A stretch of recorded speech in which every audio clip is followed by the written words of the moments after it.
The notion of federated identity is not one that was hatched with NSTIC. In fact, it's been around for years. And I think almost every previous effort has stumbled because of the same set of barriers.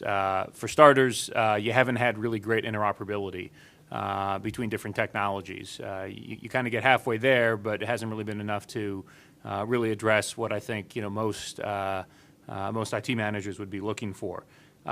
Second issue has been usability challenges, particularly when you start talking about strong authentication.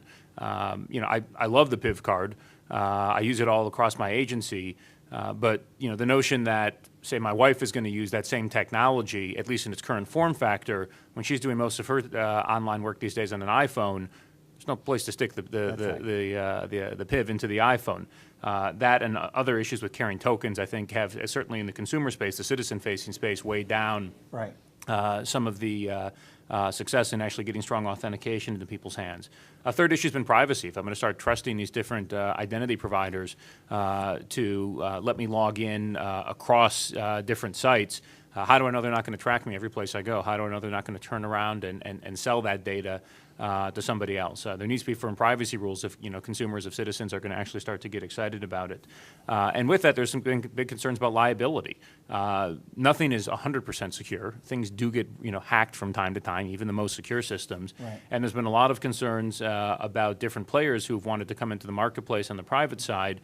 What are the rules going to be if something breaks? If you look at the bank card world, the credit cards and debit cards, we've got things like Reg E and Reg Z that basically apportion liability when something goes wrong. So, as a consumer, if my U.S. Bank Visa card gets stolen, I'm only liable for $50, and the rest of the fraudulent transactions are apportioned between the issuing bank and the merchant that was a victim of the fraud.